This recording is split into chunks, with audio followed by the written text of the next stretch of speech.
Standby Super Balita sa umaga nationwide. Standby!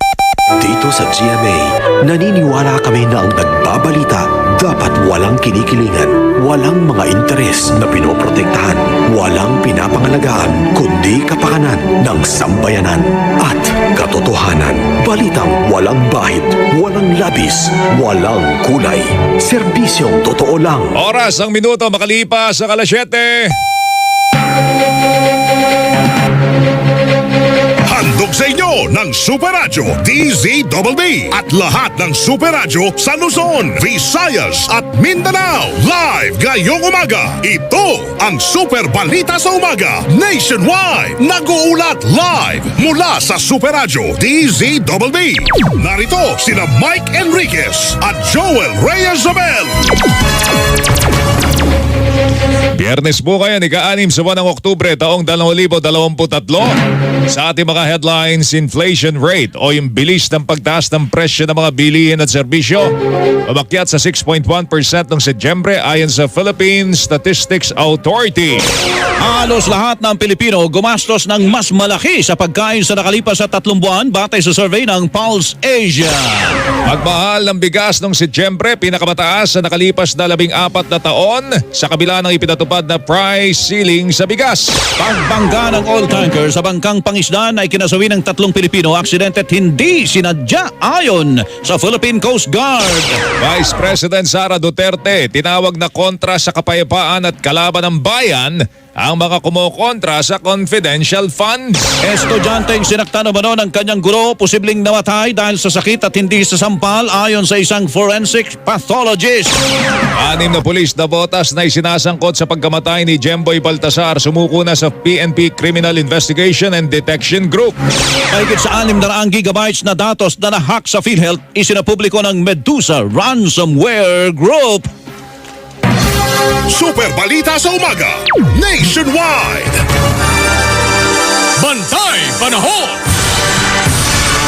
Nakalabas na po ng Philippine Area of Responsibility ang bagyong Jenny kahapon. Pero asaan pa rin ang maulap na papawire na sasamahan ng kalat-kalat na mga pagulan, paggulog, pagkidlat sa Ilocos Norte, Batanes at Babuyan Islands.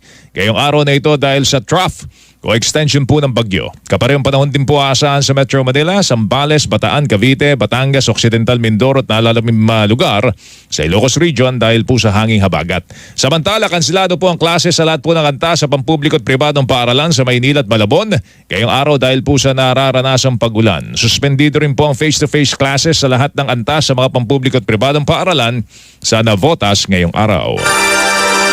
Bantay Panahon.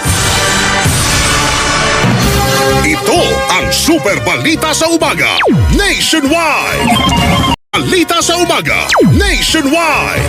Mamaya iinit ang araw, sisikat ang araw, tapos bigla-biglang uulanin naman po tayo. Ramdam po natin yung pabago-bagong timplada po ng panahon, nakakasama po ng katawan, nakakasakit po ng ulo, nakakahilo. Kaya dapat to mag-ingat, bantayan po natin yung ating katawan. Pag may nararamdaman, kailangan pakinggan ng katawan, wag po itong babaliwalain. Unahan po natin ang sakit, magpakonsulta kagad tayo sa doktor.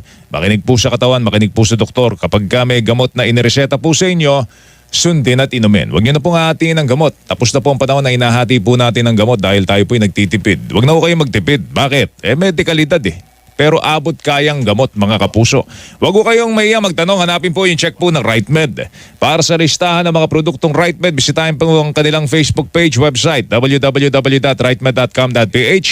If symptoms persist, consult your doctor. Yung mga ka-RightMed po natin dyan sa Tabaco City, sa halagang 150 pesos, pwede na kayo magpa-check up po sa doktor.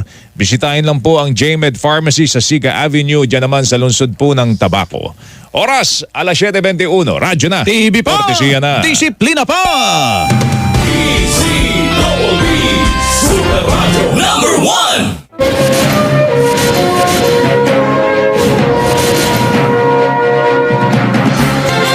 1. Eleksyon 2023. Alam niyo ba na maaring makulong ng 1 taon hanggang 6 na taon ang sinumang masasangkot sa pamimili o pagbebenta ng boto? Ang vote buying o pagbili ng boto ay ang pagbibigay, pag-aalok, pangangako, direkta man o hindi direkta ng pera o anumang bagay na may halaga, pangangako ng trabaho o posisyon, prangkisa o iba pang pabor. Ang vote selling naman o pagbebenta ng boto ay ang paghingi o pagtanggap direkta o hindi direkta ng salapi, posisyon o trabaho at iba pang pabor kapalit ng boto. Kasama din dito ang pagbibigay o pagtanggap ng pera sa pamamagitan ng digital o online banking transactions o ibang mobile wallet applications. Eleksyon 2023!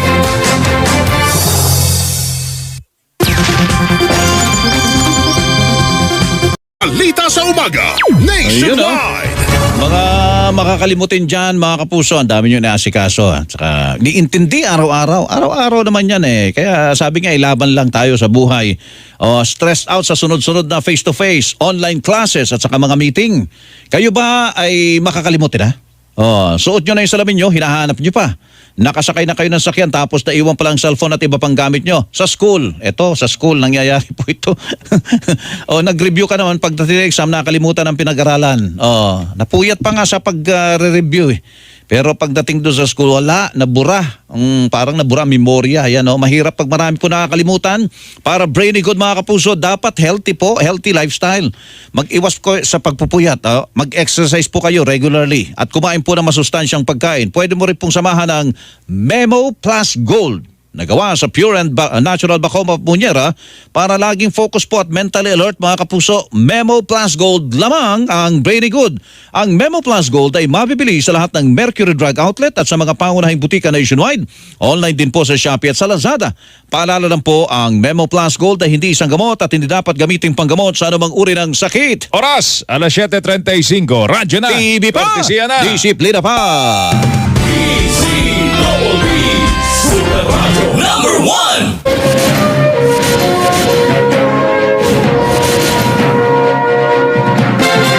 Eleksyon 2023! Mga paalala sa mga botante. 1. Alamin ang inyong precinct number at voting center. 2. Gumawa ng listahan ng mga kandidatong iboboto. 3. Gumamit ng ballot secrecy folder sa pagboto. 4. Huwag kunan ng litrato ang balota o gumawa ng kopya ng mga ibinoto. 5. Huwag ipakita ang nilalaman ng balota maliban lamang sa assestor. 6. Huwag burahin ang anumang imprenta sa balota o maglagay ng anumang marka dito. 7. Huwag punitin o sirain ang balota. Eleksyon 2023!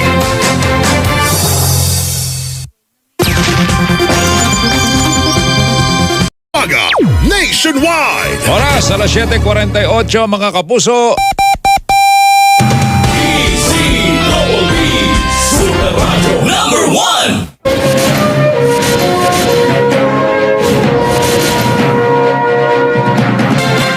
1. Eleksyon 2023! Mga dapat gawin at hindi dapat gawin sa bilangan ng boto. Dapat basahin ng Electoral Board sa loob ng lugar ng botohan ang bawat boto at susumahin ang resulta ng botohan. Sa lahat ng pagkakataon, dapat nakikita ng mga watcher at ng publiko ang ballot box at ang lahat ng election documents at paraphernalia. Hindi maaaring i-adjourn o ihinto o antalain ang bilangan ng boto. Kailangang tapusin ito maliban na lamang kung may ibang utos ang Commission on Elections. Matapos ang bilangan ng boto, hindi na ito maaaring baguhin ng Electoral Board at magkaroon ng recount ng balota. Eleksyon 2023!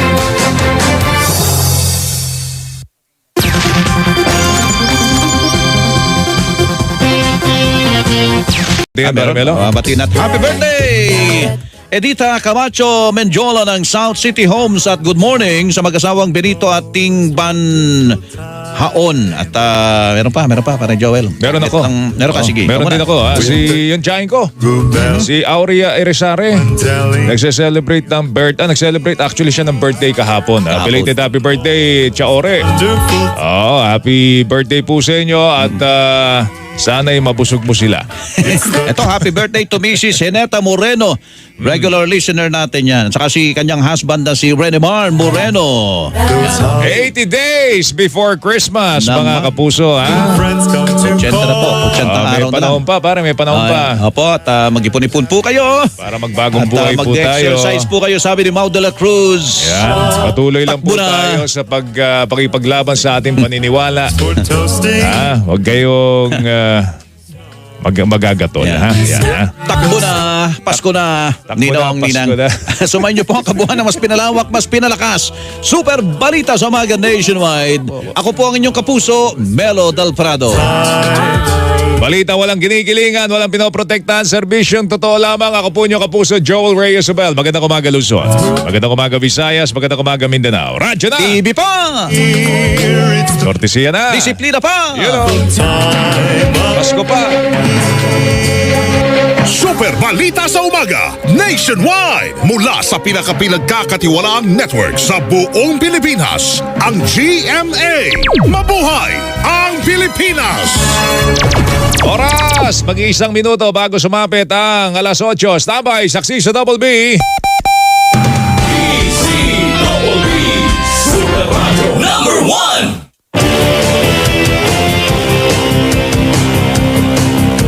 Tapat sa balita, yan ang aming anata. DZBB Super Radio 594. Laging naka-alerto, serbisyo, totoo. DZBB Kapuso nyo sa radyo. Walang kinikilingan, walang pinoprotektahan, serbisyong totoo lamang, walang iwanan. May paninindigan, matatag, maaasahan. DZBB Super Radio 594. Kapusong Pilipino, lahat Super Radio. DZBB serbisyong totoo. Walang kinikilingan, walang